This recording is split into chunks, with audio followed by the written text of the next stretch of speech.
morning, this is Dr. Tack, and I am running for mayor of Lake Forest under the banner of the Lake Forest Caucus. Welcome to the Lake Forest Podcast. The Lake Forest Podcast is supported by viewers, listeners, and businesses just like you. Looking for the best pool supplies? Look no further than Dohany's. With a history dating back to 1967, this family-owned business offers everything families need to keep their pools clean and sparkling, from chemicals to equipment. Plus, customers enjoy free shipping on all orders. Visit Dohany's Pool Supplies today at dohany.com, DOHENY.com, to learn more. Forest Bluff Real Estate Group serves Illinois, Wisconsin, Lake Forest, and Lake Bluff. John Josephitis, Laura Lee Van Fleet, and Michelle Parno get a free market analysis now at forestbluffrealestate.com. For the best cannabis in the world, look no further than Iliad Epic Grow. Their cannabis cultivation center owned by Lake Bluff's own Rich Ruzich. They focus on hard-to-find small batch products that will delight both the occasional user and ganjier. When visiting Michigan, ask for it by name. Epic Products, exceptional process, Iliad Epic Grow. For more information, email info@iliadgrow.com. Havey Communications has been helping first responders arrive safely since 1983. It's owned by Lake Forest-owned Mike Havey. Check them out at haveycommunications.com. Paul Hammond, candidate for Lake Forest Mayor, April 4th, 2023. He's a lifetime resident of Lake Forest, licensed professional engineer in Illinois, registered energy professional in Chicago, Purdue Electrical Engineering graduate, BSEE 1979, commodity trader for over 40 years. He's running on the issues of stopping the plastic grass in Lake Forest parks, because every 10 years a plastic field needs to be replaced because of deterioration and wear. Email paul.hammond.pe@gmail.com. We'd also like to say that we're thankful for our patron supporters. Reverend Luke Beck from the Church of the Holy Spirit, Matt A., Elizabeth C., Costa, Lance, Otto, RDM, John C., Dan Rogers, and Mike Adelman. Shout out to the Lake Forest Breakfast Group, Rod Stop in Kenosha, Captain Mike's Kenosha, Greentown Tavern in Waukegan, and the Frolic Lounge in Waukegan. Welcome to the Lake Forest Podcast, a podcast about the lovely city of Lake Forest, featuring topics like local news, sports, music, people, food, and lawn blowers. My name is Pete, and I'm joined with my new buddies, Joe Weiss, Rick Lesser, and of course, the Dr. Randy Tack, who just got done having a nice little conversation over at Horton Hall last night. How's everybody? Everybody a little sleepy? Because, last night you guys had to stay up a little bit later than usual. Everybody okay? Yeah, I survived because I didn't go, but the wife went. I'm wearing my Chamber of Commerce pin today because I'm talking to Dr. Tack, who is chair of the CBD redevelopment committee. I've always got my Chamber of Commerce hat on if I had a hat. So, Randy, we got Rick on. He's an attorney, and anytime I say something stupid, I look over at him and he gives me a thumbs up or thumbs down, so I know what I can keep or not. The thumb's gonna wear out pretty Yeah, the thumb's wearing down. You're gonna need an orthopedic surgeon. Well, and then we have Joe Weiss, who is the new up and comer. I don't know, 3 shows now. I think he's a regular. Newcomer stats. Well, don't worry. Come April 5th, ain't nobody going to hear of any of us except Dr. Tack. Randy, how you doing, man? Last time we had you on, we had a great interview. You had I don't want to call it a debate. I'll call it a conversation. Somebody told me it was a nothing burger. Is that true? Well, the format of the forum, as they called it, really wasn't amenable to a very detailed anything. It was only an hour long. The limited to 60 seconds for the most part, so there's only so much you can say about anything of substance in 60 seconds. So by necessity, it was limited in informational value, let's put it that way. The other part was that the first 15 minutes of the forum was occupied by the moderator talking about things like rules and other things. So it was really only about 40 minutes of questions and answers, because we had opening and closing statements that were 90 seconds each. So, well, Joe and Skoo went, so I'm gonna bring up a couple things that I heard, and then you have Joe and Skoo's version of it, and then you got the man himself who was sitting there. No real issues came up. No train. No donations. None of that stuff. What did you guys talk about? I heard leaf blowers. Is that true? Yes, it is. Yes, it is true. There was a question about whether, I think the point of it was whether or not the city should consider banning gas-powered leaf blowers. Lake Bluff has done so just recently. So, yeah, I have to admit that question caught me by surprise. So I think there was, Dr. Tack, I think there was a difference in your answer versus Prue Beidler's answer on that. She started to agree with you on it, and she often did, as she did throughout the debate. She nodded a lot when you were talking. It was almost like they're going to sell some Prue Beidler bobbleheads because her head went up and down a lot when you were talking. But so she started to agree with you because I guess she was on the council with you at the same time that this issue came up before. But the two of you ended up with very different answers, in my opinion. And it's something worth noting where she feels that this should be handled through a government ban on them, whereas you felt that the marketplace is taking care of this because the technology of them is improving since this came up before, and the cost of them is going down, and that the problem would correct itself, if it is a problem, on its own. If I don't know what your thoughts are on that. Well, yeah. I mean, that was actually my thought when we talked about it. I'm thinking it was 7 years ago, maybe now.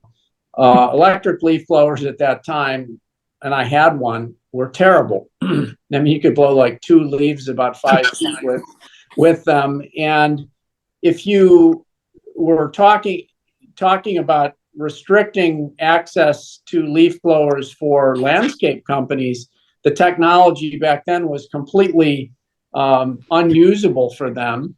And that was really the genesis of the conversation. What was not so much electric versus gas, the ecological aspects. The original conversation was more about noise, that a lot of people were upset about. Get up Saturday morning and until noon, you hear nothing but leaf blower noise in the fall, and people wanted to cut down on the noise. And so, we had a discussion about that, about restricting hours and other things. And I think we did provide some restrictions at that time. I don't really recall what the deal was, but it wasn't so much about the, ecological aspect of it, but times have changed. I now have a leaf blower, one of these ego things, and quite honestly, it's terrific. It's very quiet, works well for me as a homeowner. I don't know if they're practical yet for landscape companies. Skoo, what the hell? All the stuff that's going on in Lake Forest, we're talking about leaf blowers? Well, I mean, good afternoon, gentlemen. Randy, how are you? Great job. Good. I thought you fantastic, and just reiterated why you were selected. But yeah, the leaf blower thing, I remember that. It was a noise thing, and I think they just— Is it a noise thing, or is it an ecological thing, a climate change issue? I mean, I was under the impression that one of the reasons they want to ban gas ones is not as much noise as it is that it. No, back when it was discussed, like Randy said, back when it was discussed 7 years ago, it was all noise related. There are people complaining about the landscapers coming in at 8 o'clock in the morning on Saturday and all that. But, it dovetailed into, oh, and by the way, these are damaging our ozone or whatever. But I thought that was interesting. That question was even brought up and other questions weren't asked. But well, there was 3 years ago, there was a state legislator in Glenview who proposed a statewide ban on gas-powered leaf blowers. Shortly after she proposed it, someone took a photograph of her landscapers using gas-powered leaf blowers, and that went quite viral online. And suddenly she quietly dropped that bill after that. And as I see it in this, watching this, is the issue itself is relatively minor, but I think you see a difference in philosophies of how Randy would handle things versus how Prue would handle things. And again, mayor has limited powers, but if today it's gas-powered leaf blowers, tomorrow it's gas-powered snow blowers. And gas-powered lawnmowers? The Lake Bluff guy is going to be complaining because he wants to do a parade with those things. Yeah. Don't you guys do something with lawnmowers? I think Yes, we have an in the 4th of July parade. And I totally appreciate the noise issue and having certain hours. You certainly don't want somebody blowing leaves at 6 o'clock in the morning. But I think, it goes to a great philosophical debate of what is the role of government in regulating things, particularly at the local level. And a lot of residents do use commercial landscapers who service various communities. So they're going to have to say, oh, well, I can't service Lake Forest anymore because, I'm going to only use these, so I think Randy's answer was best on that of let the free market work this out and not have government, particularly local government, intervene in this. Randy, what question should have been asked last night? Well, it was interesting. At the end of the debate, the moderator made a comment that she thought she should ask a question about trains, but made a decision to ask a question about something else. And, one would think, since half to 3/4 of the campaign ads on one side of the equation have something to do with this West Side train issue, that would be the essential question of the debate, to find out, what are your thoughts on this and what's the status of this? And so I have to say that if I was shocked by anything at all last night, that was it. And the fact that she even mentioned that, well, I have this train question, but I'm not going to ask it. And I just, if it's so important, wouldn't that be the essential question to ask in a forum like this?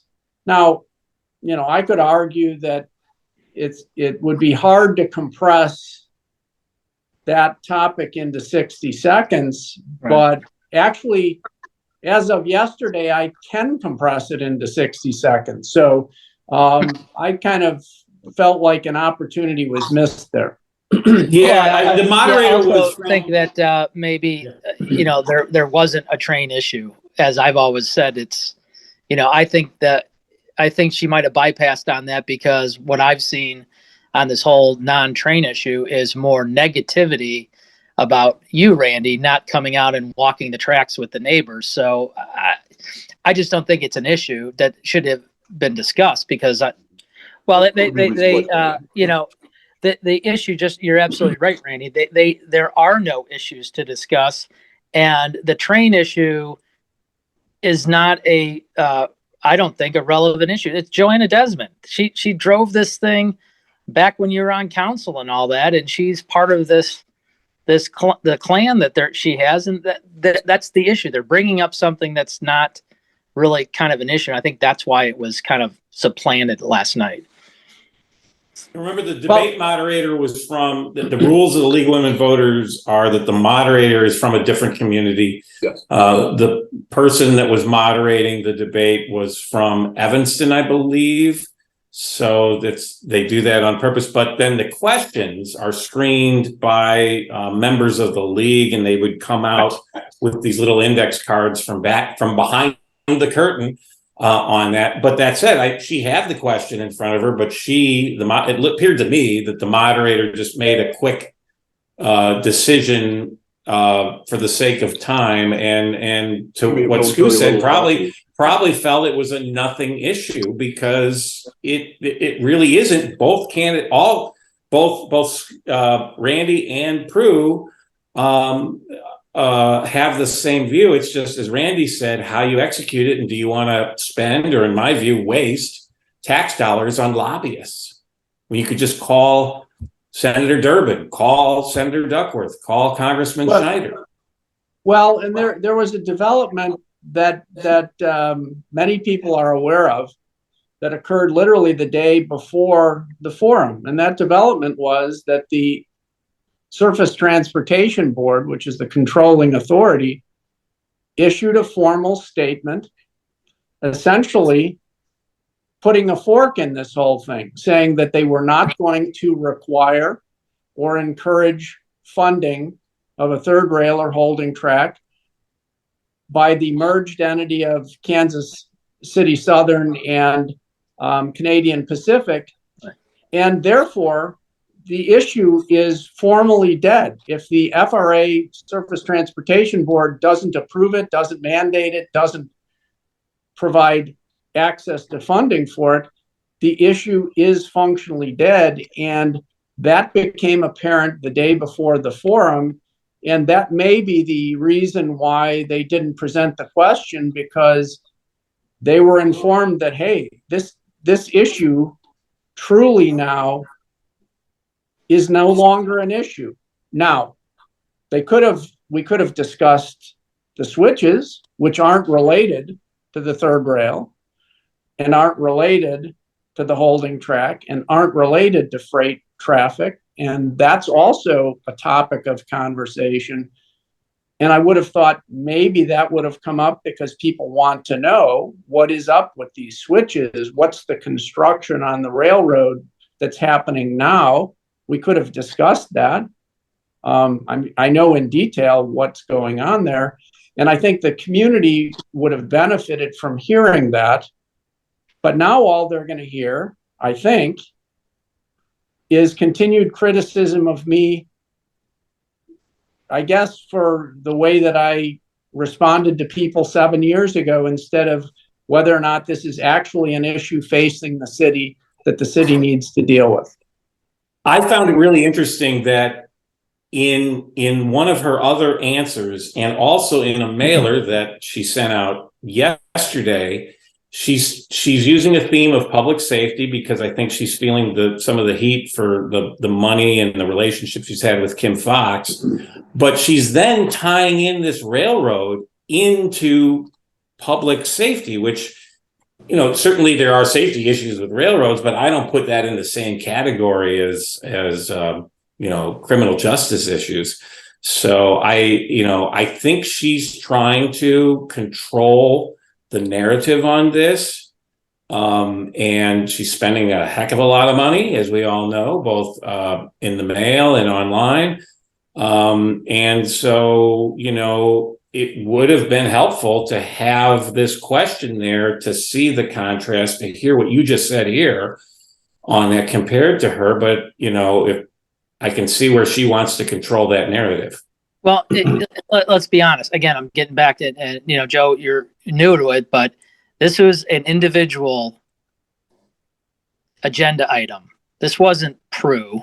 I mean, and that's another reason why I think they're happy that she didn't have to talk on it, because it's, as throughout the evening went, Randy, I was watching as opposed to, you sitting next to her. She was, every time she spoke, she said kind of similar stuff you did, but when you did speak articulately and clearly and answered each question, she was agreeing.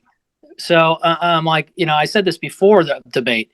This is, and I don't correct myself, it wasn't a debate, but there's no issues. She doesn't have any issues. She's got people telling her these are issues. And last night was clearly, in my opinion, why the caucus chose you over her. And if, she's going to get her supporters that are going to say, she was fantastic. And I probably give her a C or a B minus. She did okay, because I knew her toughest challenge was going to be getting within the time frame. And I thought she did fine, but I don't think she did anything to move her needle, where you clearly made it obvious to people why you were chosen. The other issue that's been bandied about is the development in Lake Forest, and particularly historic preservation as well. Did they have any questions about that? Yeah, there was a question. Development came up, yes. Yeah, there was a question about the central business district.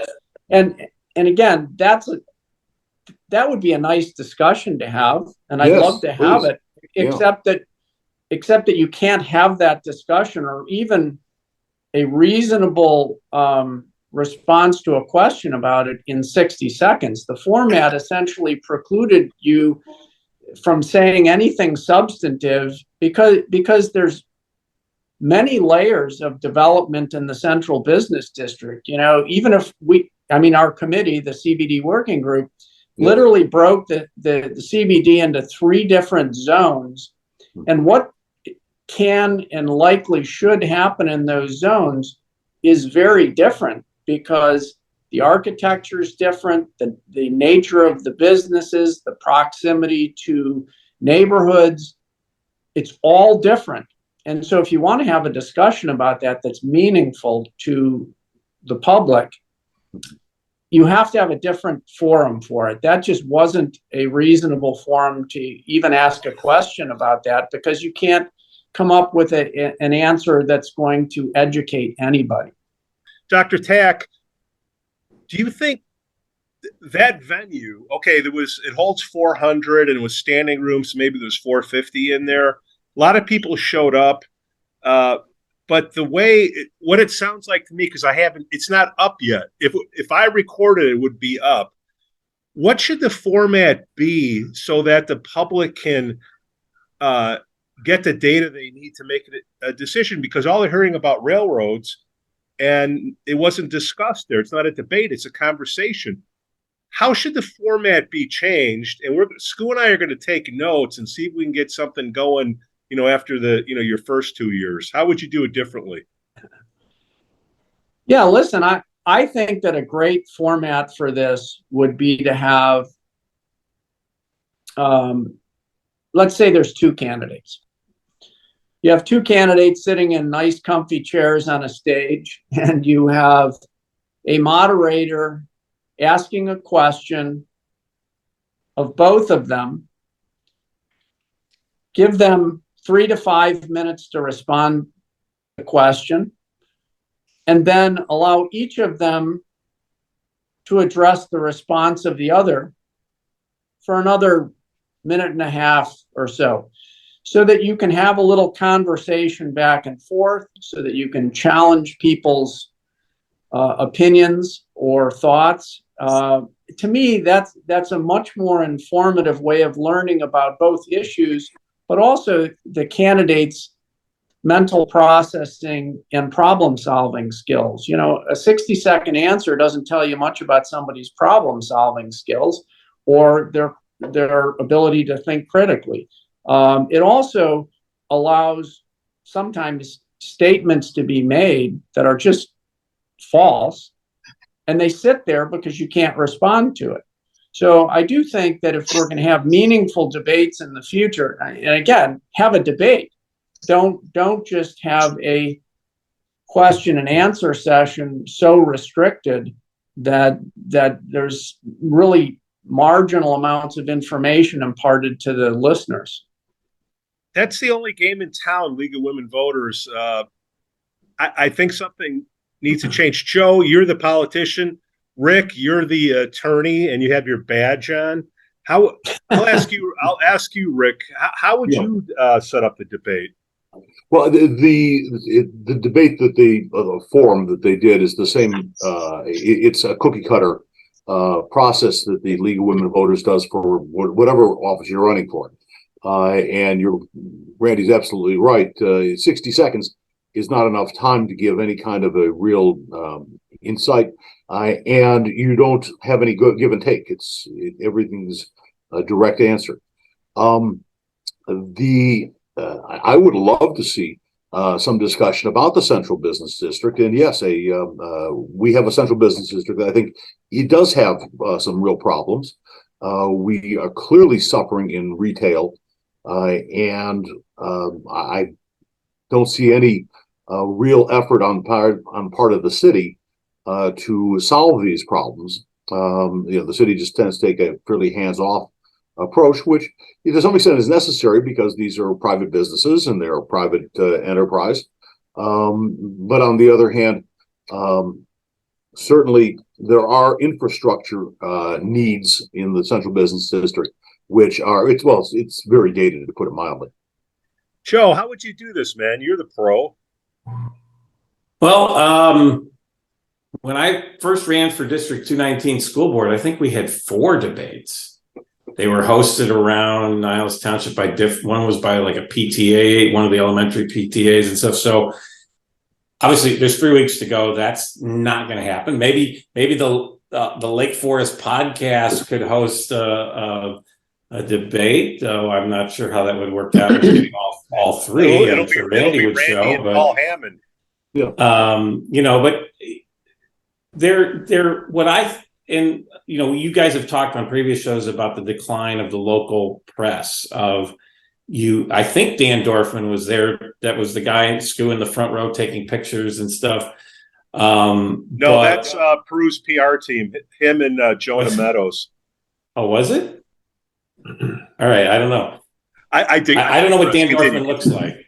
All right. So, but that was something we had local reporters back in the day, and they would actually be panelists on the debate, and you would get more give and take because they knew the issues, unlike helicoptering somebody in from Evanston, and could answer. There is no local media anymore. That's the problem. There is no local media. We're on it right now. I think maybe there just needed to be more time on it and have more open-ended conversations about stuff, because this is important. I get it that I doubt there was an undecided voter in the room last night. I'm willing to bet that everyone in that room walked into the room knowing who they were going to vote for before they ever sat down in the chairs. Well, I would also say that we don't have contested elections. I mean, you don't have that every single year, and that's the power of the caucus, like it or not. But that's, and again, it was demonstrated last night.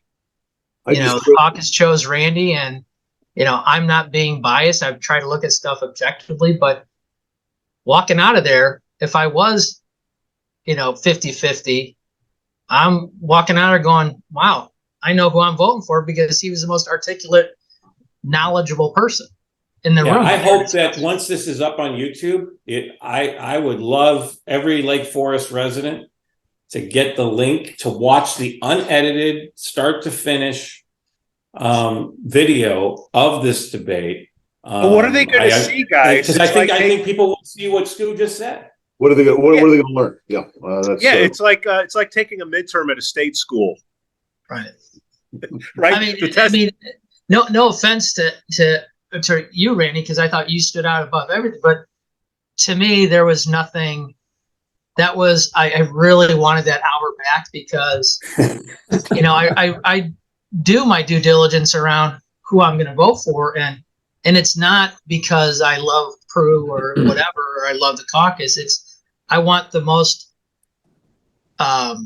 qualified person, and I look to the caucus, which is my city's way of filling boards and commissions and council, etc. They chose this person. I'm going to live by it, and that forum last night proved it.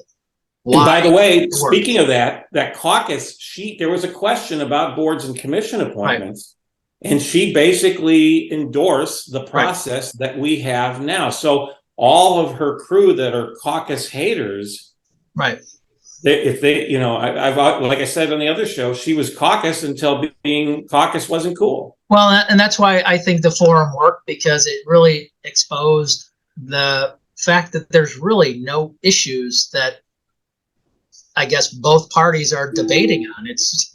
She completely agreed and said, I support the caucus, everything they do, this and that. But yet, I wanted to raise my hand and go, then why are you here bad-mouthing the caucus, bad-mouthing Randy, that, it's been a sham. And everyone got to see her agree with the caucus and the process. So I don't know. That's how I walked away with it. Yeah. So we have 30 minutes left, guys. Randy, what should have been what are the issues? What should have been asked? Well, I mean, some of these things are things to talk about. So, I mean, I do think the railroad is a thing to talk about because people need to understand what it means to them. You know, what the developments over there really are. Don't catastrophize about it. Let's talk about it rationally. What was proposed? What has happened? Now what's going to happen going forward? And everybody, like I say, it's a success story. Everybody should walk away from it being happy because as of now, there's nothing happening that is going to increase freight rail traffic on the west side on that line. The neighbors should be happy. The rest of the town who's concerned about the neighbors should be able to relax about this now. And that is something worth discussing. It's not really an issue between us, but it is sort of an issue for the city that the mayor has to have his hand in to some extent. Okay. So that's number one. Number two, as we've talked about, public safety, which was barely addressed, if it was addressed at all last night, actually is an issue. What does it mean for our community when we have our regional prosecutors who won't prosecute the people that our police department arrests committing crimes in Lake Forest? What does that mean for the community? How, as a community, do we need to react to that? And what message do we need to send to the county officials about our feelings as a city and our community? I think that's an issue that we should discuss. I do think the central business district and how it evolves and it is essential to discuss at some point in time. People need to understand how it works. It came up a little bit last night, and I struggled a little bit with the response because I had so little time for it. And I had to think about, well, what point do I want to make? And one of the points that I wanted to make was that the mayor has no direct control over how this happens. So for those of you who think that you're going to elect somebody because they're either going to suppress development or develop in some uncontrolled way, you're sort of making a mistake. But the other point was that development will occur. It will occur principally in private property because there's not very much public property left in the central business district. And so the city's role is more, how do we shepherd the process so that the end result is something that everybody is happy with and that does preserve and protect the character of the central business district, especially the historic section, which is principally really Market Square and the immediate environs around that, right? So those all are things that we should have discussed in more detail. You could have just picked 3 or 4 things. We could have spoken for an hour on 3 or 4 things and people would have walked away not only learning something, but also learning more about how the candidates, what their knowledge base is, how they think, and how they would problem solve if they were in that position of mayor. And that's always, you know, the format that I like the best. In fact, I'm going to plug myself here a little bit. The caucus put out what we called our fireside chat that I did last week at Gordon, same stage. It's about an hour and a half long. So, you know, it's maybe too much for some people. But if you actually want to learn, that is the worthy successor, I would say, to the first episode of the podcast I did. If you put those 2 things together and listen to them, and you want to know how I think, what I know, how I would problem solve, I think if you watch those 2 things, you'll probably know everything about me that you need to know. It's so you're a shame. Put together the Randy Tack toolkit. Starts with the interview, the fireside, right? Yeah. If you actually want to know about me, and if you want to know about issues and how I think about them, if you watch those things, I think you don't need to do anything else. You'll either like me or you won't. You won't like me, or you won't like the way I think, and all of which is fine. It's your decision. But at least you'll have some substantive things to make a decision on. Now, the problem is that Prue isn't anywhere in those discussions. In other words, if she had been on the podcast with me, it would have been very valuable, right? If she had been at the fireside chat with me, it would have been very valuable. Instead, we were together at this forum, which is, in my view, and I think when people have a chance to watch it, they'll find it's of some value. It's just much less than it could have been.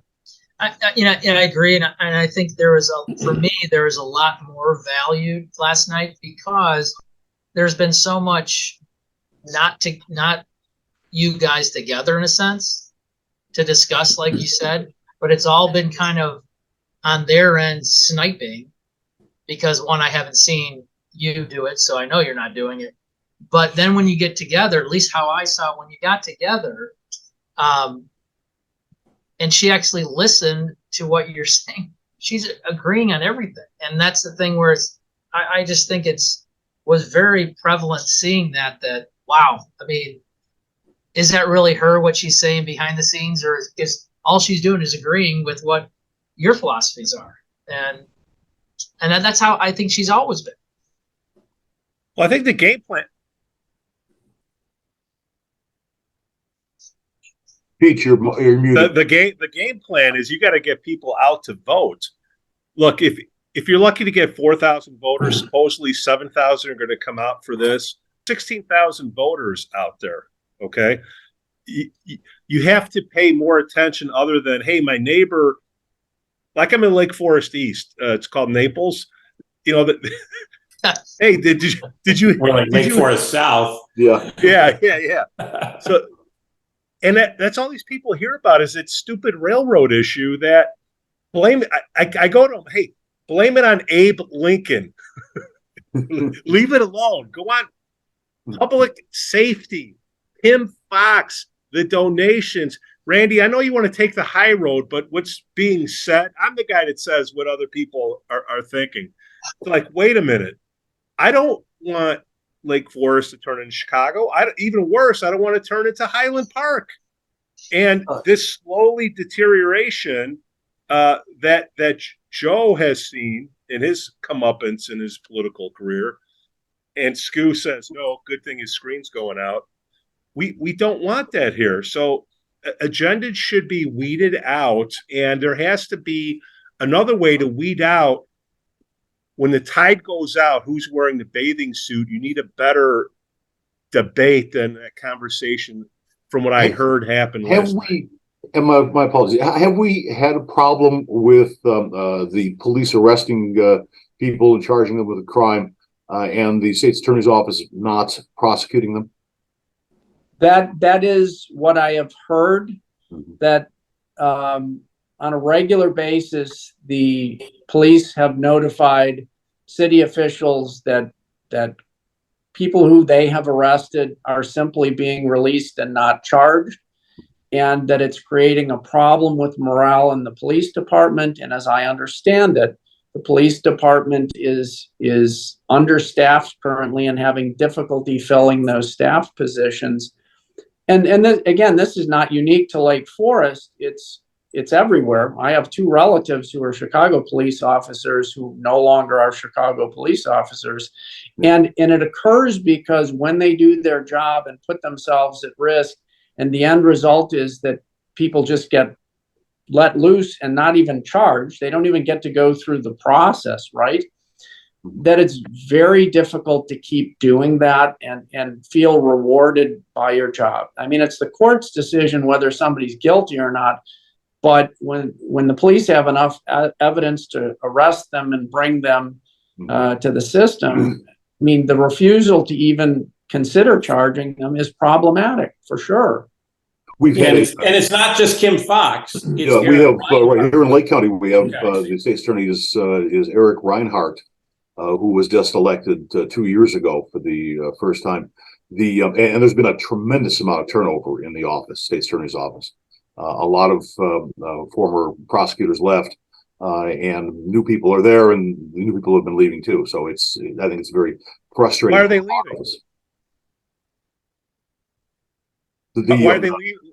Rick, you're allegedly, why are they leaving?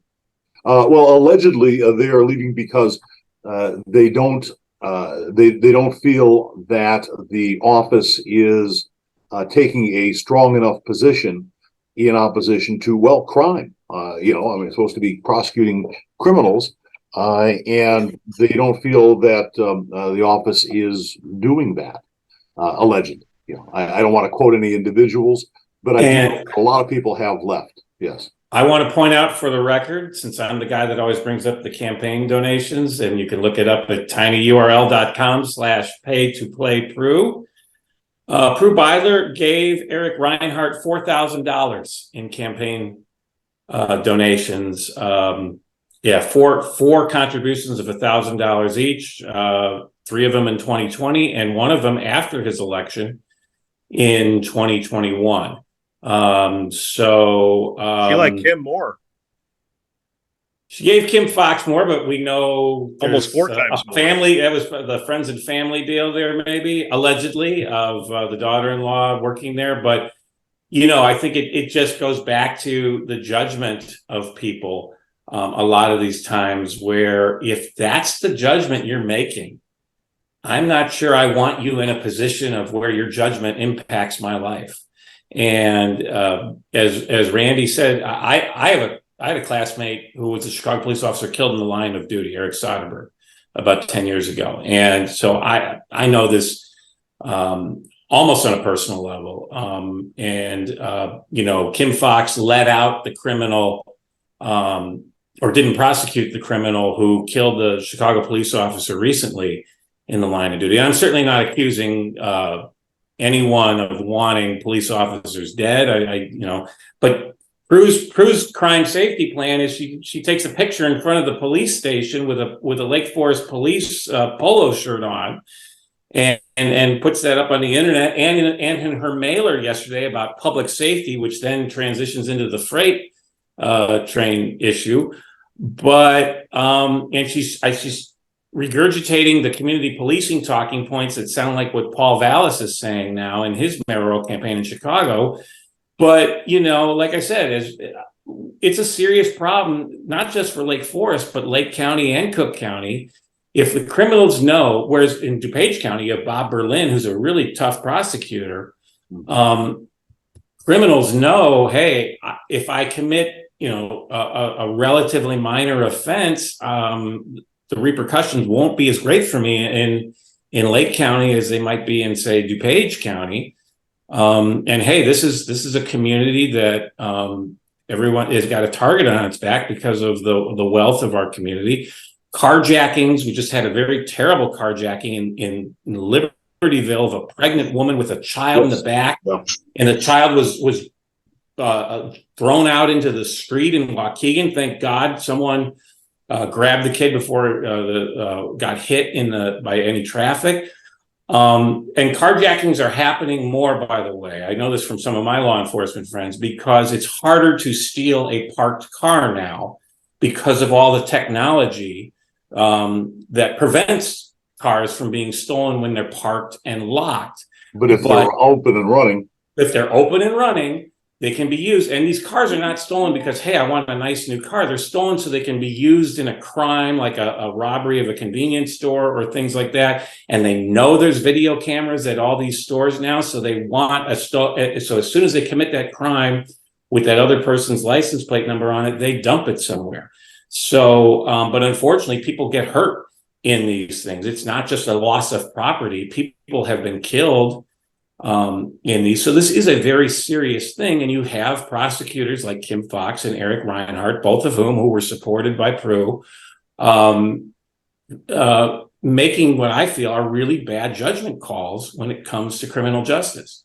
And we've regurgitated this, I don't know how many times, and thank you, Randy, for being patient, but this really sticks in our craw. It would be nice to have a forum where somebody could ask her that and get an answer from, because she should be able to answer that. She should be able to answer, why is Susan Garrett threatening businesses? Oh, she apologized to the businesses, but why is that stuff going on?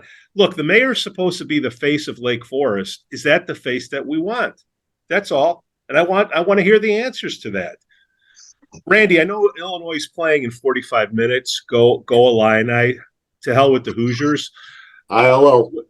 What I and I. Randy, what else can we touch on that they didn't touch on last night? Um,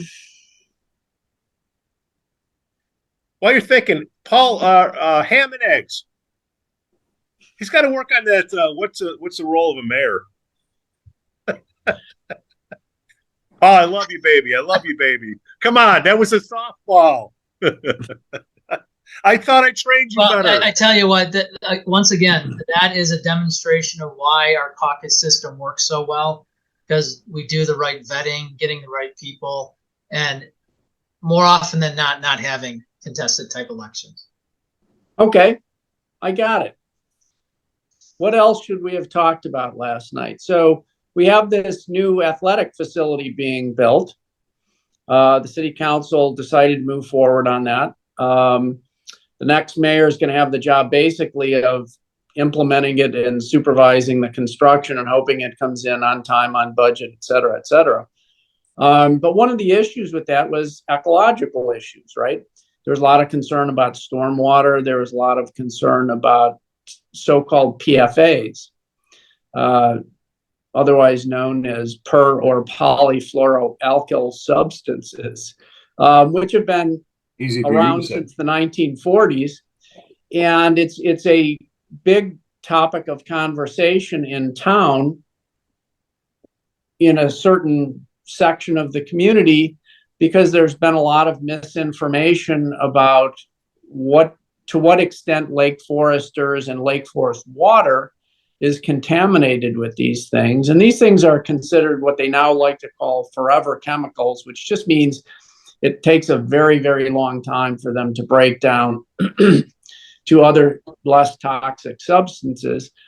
Reportedly, they're considered carcinogens or highly risky for being carcinogens. And so we have information about that we could have discussed last night. And the information is that over the last year, we've had 12 tests of our water testing for PFAs. And 8 of the tests were negative. 4 of the tests had positive PFAs, all under 3 parts per trillion.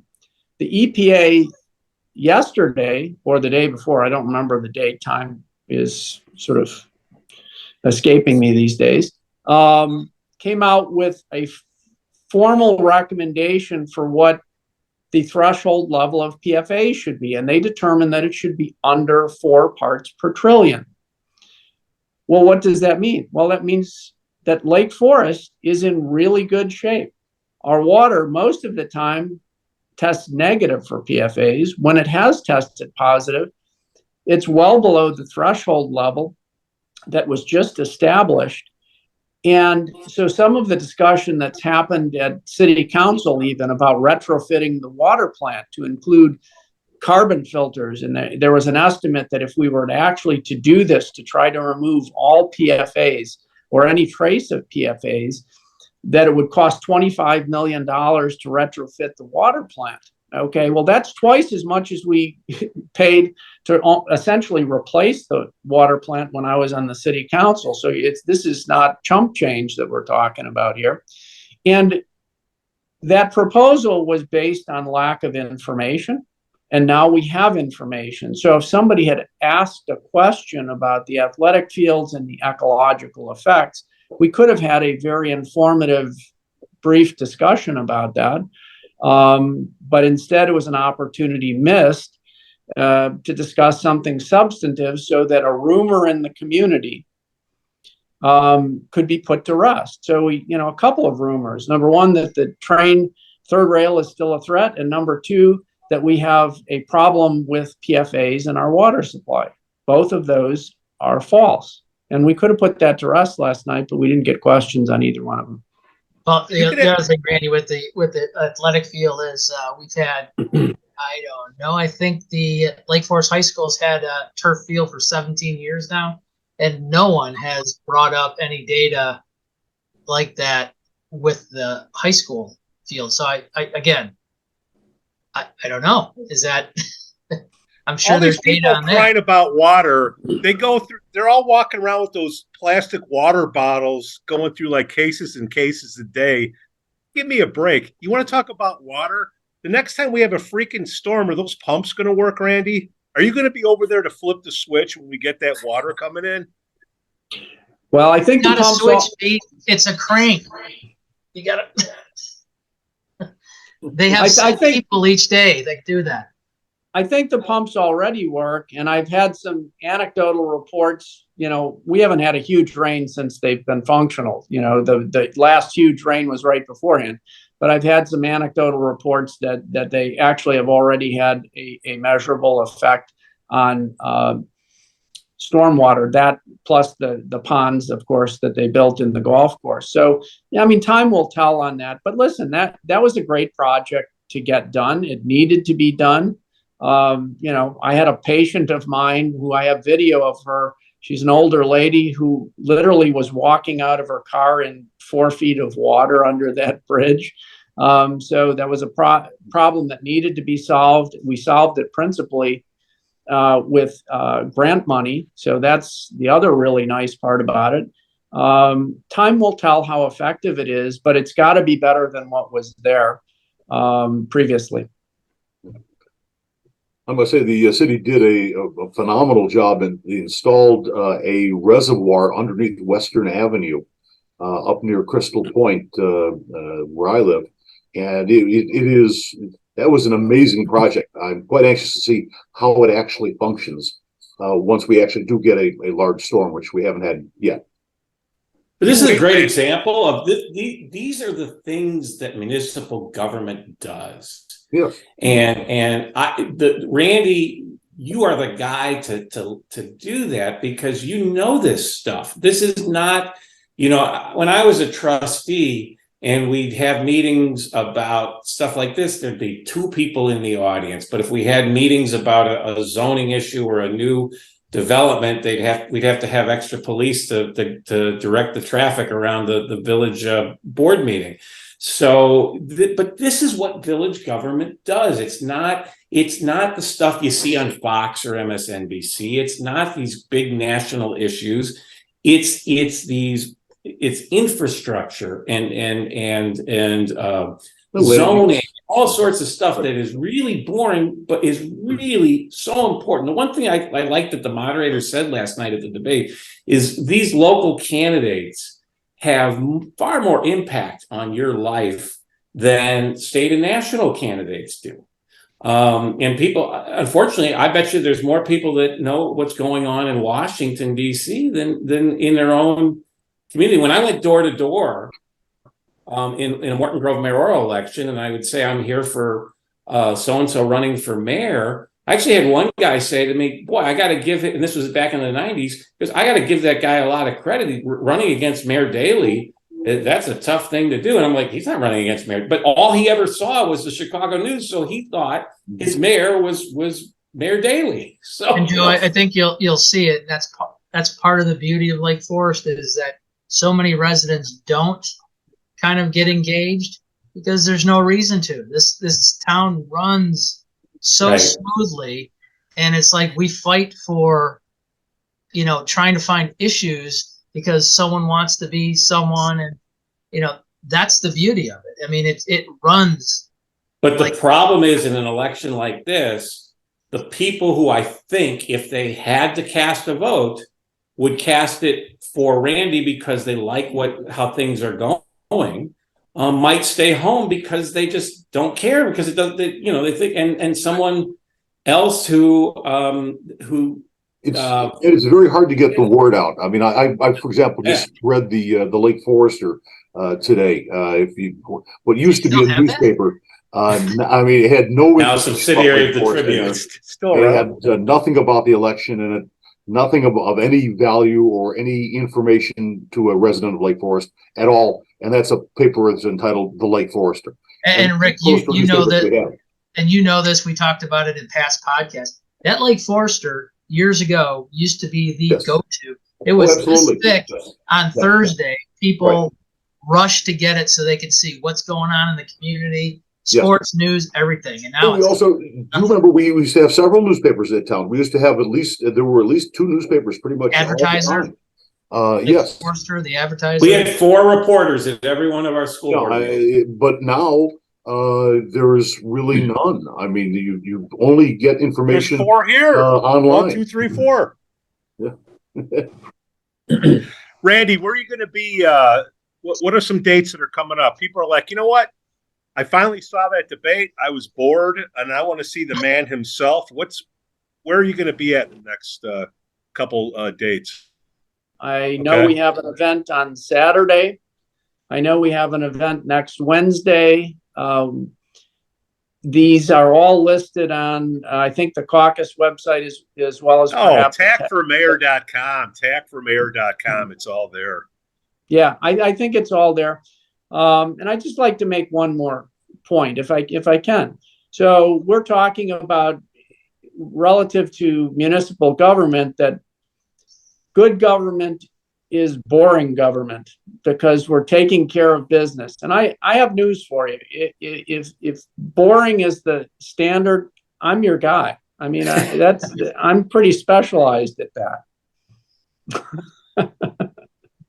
You just knocked the your stuff. You're not slam. just boring and not know your stuff like some other people I've seen run for office. You know your stuff. I mean, that water stuff was like, I feel like I'm back in science class. But you know what? Hey, we're all nice to him now. Come April 5th, and that rain comes and those pumps aren't on. We are on your ass, Randy. No, as someone who had to drive their daughter every day to Lake Forest High School when that construction was going on Deer Path, I just hope it was all worth it. It was an immense project. I mean, before it was done, I was constantly complaining. Why does this flood every year, 2 or 3 times a year? You know, why can't they just fix this? Well, now it's taken 2 years plus, and it's got obviously millions and millions of dollars. An immense project. I didn't really realize how difficult it was going to be. And it's really screwed up Skoo's golf game. Dr. Tack, thank you for coming on the Lake Forest podcast once again, my friend. Well, thanks again for having me. I just love venues where I can actually speak for a period of time. More than a minute. Say something substantive, I hope. The Lake Forest Podcast is supported by viewers, listeners, and businesses just like you. Looking for the best pool supplies? Look no further than Dohany's. With a history dating back to 1967, this family-owned business offers everything families need to keep their pools clean and sparkling, from chemicals to equipment. Plus, customers enjoy free shipping on all orders. Visit Dohany's Pool Supplies today at doheny.com, DOHENY.com, to learn more. Forest Bluff Real Estate Group serves Illinois, Wisconsin, Lake Forest, and Lake Bluff. John Josephitis, Laura Lee Van Fleet, and Michelle Parno. Get a free market analysis now at forestbluffrealestate.com. For the best cannabis in the world, look no further than Iliad Epic Grow. Their cannabis cultivation center, owned by Lake Bluff's own Rich Gruzich. They focus on hard-to-find small batch products that will delight both the occasional user and ganjier. When visiting Michigan, ask for it by name. Epic Products, exceptional process, Iliad Epic Grow. For more information, email info@iliadgrow.com. Havey Communications has been helping first responders arrive safely since 1983. It's owned by Lake Forest's own Mike Havey. Check them out at haveycommunications.com. Paul Hammond, candidate for Lake Forest Mayor, April 4th, 2023. He's a lifetime resident of Lake Forest, licensed professional engineer in Illinois, registered energy professional in Chicago, Purdue Electrical Engineering graduate, BSEE 1979, commodity trader for over 40 years. He's running on the issues of stopping the plastic grass in Lake Forest parks, because every 10 years the plastic field needs to be replaced because of deterioration and wear. Email paul.hammond.pe@gmail.com. We'd also like to say that we're thankful for our patron supporters. Reverend Luke Beck from the Church of the Holy Spirit, Matt A., Elizabeth C., Costa, Lance, Otto, RDM, John C., Dan Rogers, and Mike Adelman. Shout out to the Lake Forest Breakfast Group, Rod Stop in Kenosha, Captain Mike's Kenosha, Greentown Tavern in Waukegan, and the Frolic Lounge in Waukegan.